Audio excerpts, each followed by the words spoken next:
All right, so we now have worked through the process of computing the derivative of a function which is itself a sum of two functions. Worked out very nicely, in fact. We also developed a way to compute the derivative of a function which is a difference of two functions. That worked out pretty nicely as well. So one thing you might be thinking is, okay, we can now compute derivatives of sums, derivatives of differences. So now we've got addition and subtraction sort of covered.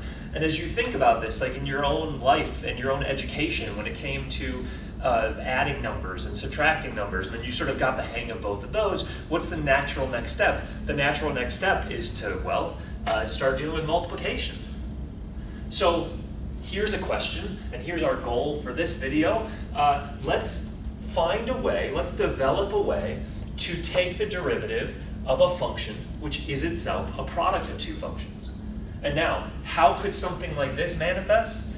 I mean, what if you had a function that was y equals, let's say, x squared, square root x? This is a perfectly valid function.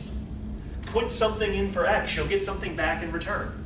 Now, this function is a product of two functions. I mean, put in 4, you'll get out 16 times 2, ultimately a product of these two things. But the fact of the matter is, this function could be graphed, this function could be viewed at any point to see what the tangent line is. That tangent line has a slope. What is the slope of the tangent lines to this function? You know, I don't know what this function looks like, but knowing that this is a function, knowing that it has a graph, knowing that it has slopes of tangent lines at its points, man, how are we going to figure out what the slope of the tangent line is? Well, we have a tool for that, it's the derivative.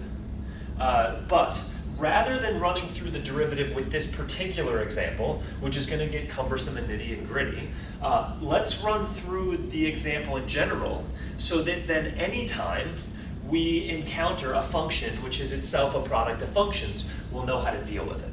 And then ultimately here, for this problem, we're going to develop a way to compute the derivative y prime for this y, x squared plus square root x. Okay, and to do that, let's mount the evidence for the derivative of such a situation. And to do that, to find the derivative, let's go back to the limit, because you can always compute the derivative through the limit. It's going to be technical, it's going to take a lot of detail, but here's the thing. Once we go through the technical detail, we'll never have to go through that technical detail again. We'll just have to use our fact. And the fact then is going to be involving much less technical detail than the actual derivation of that fact. So, okay, let's take the derivative of this function. Well, like any derivative, the derivative of interest here is going to be the limit as h approaches 0 of these guys with x plus h plugged in, so that's f of x plus h, g of x plus h, minus these guys with just x plugged in, so that's f of x, g of x, all over h. So here is the expression for the derivative using this particular function. Plug in x plus h, plug in x, subtract the 2, divide by h. Take the limit as h approaches 0. Standard practice. Now, I'm going to do something that's not standard practice. Just bear with me here. This is taking a little bit of mathematical cleverness. You've never asked to be asked to do such a clever thing mathematically, but let me just do something that may on the surface seem slightly crazy and ridiculous. But what I'm going to do here is in the numerator, I'm going to leave the denominator completely the same. Just in the numerator, I'm going to add something and then subtract that same something away. I am going to, in effect, change the value of the denominator in no way. Because if I add something and subtract that same something, you know that's going to have no effect. And it may seem crazy to do such a thing, but you'll see how it will be helpful. So I'm going to keep f of x plus h there and g of x plus h there. But now, I'm going to subtract g of x plus h times f of x, and then add in g of x plus h times f of x. And we still have the minus f of x, g of x off to the right. But the long story short is, we have subtracted g of x plus h f of x and added in g of x plus h f of x, in effect doing nothing to the value of our fraction. But while we have not changed the value of our fraction any, we've actually rearranged the terms of our fraction to be advantageous. Because if you look at the terms of our fraction, in particular, look at the first two terms of the fraction. Let's sort of start grouping these bits in the numerator in twos.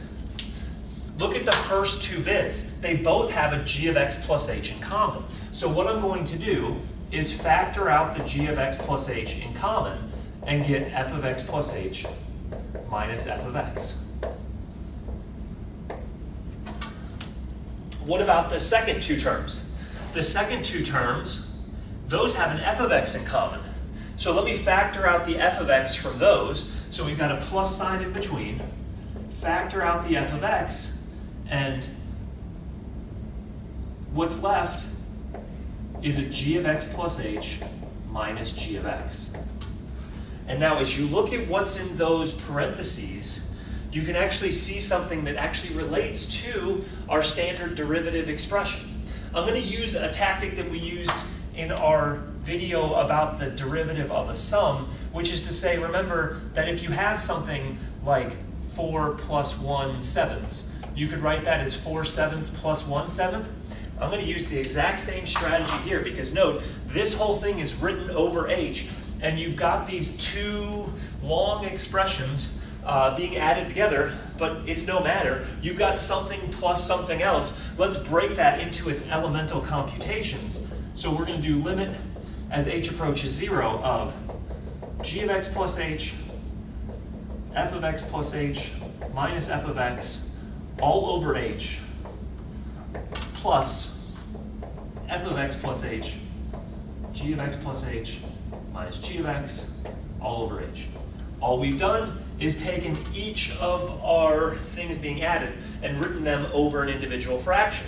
But now here's the thing to look at. When you consider the expression g of x plus h times this divided by h, it's times f of x plus h divided by h. This guy right here is precisely the derivative of f. And what about over here on the right? We have f of x times g of x plus h minus g of x divided by h. We have f of x times the derivative of g. So if we continue our work here, if I bring the work around to this side, this is going to be the limit as h approaches 0 of, well, what's this first thing going to evaluate to? Well, we've got g of x plus h, but now we've got the derivative of f prime. Because f of x plus h minus f of x over h is precisely the derivative of f.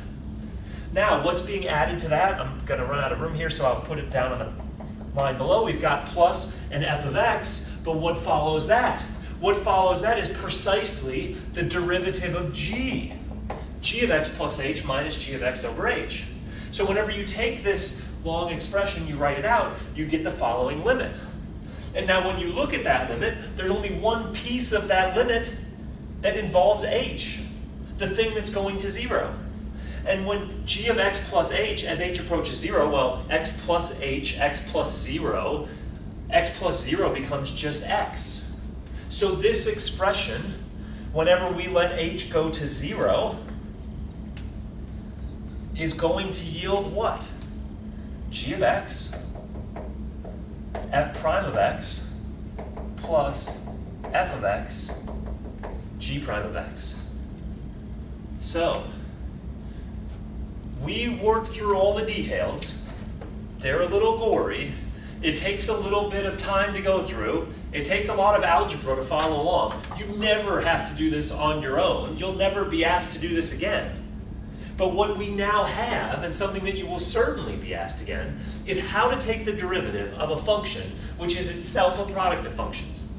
And that turns out to be a carbon copy of the second function times the derivative of the first, plus a carbon copy of the first function times the derivative of the second. So, in the case of the x squared plus square root x, notice x squared is playing the role of your first function, square root x is playing the role of your second. The derivative here, as it always is when dealing with a product, carbon copy of the second times derivative of the first, carbon copy of the first times derivative of the second. So, carbon copy of the second, square root x, derivative of the first, 2x. Carbon copy of the first, x squared, times derivative of the second, 1 over 2 square root x. So, this expression here might be complicated, maybe more complicated than you'd hope it to be, but the long story short is it tells you an expression for the slope of the tangent lines to this function everywhere. Which when you think about that is kind of amazing, because this function, who knows what it looks like, but actually we have information about the slopes of its tangent line using the formula that anytime you've got a product of functions, carbon copy the second function, multiply by the derivative of the first, plus carbon copy the first function times the derivative of the second. Works every time.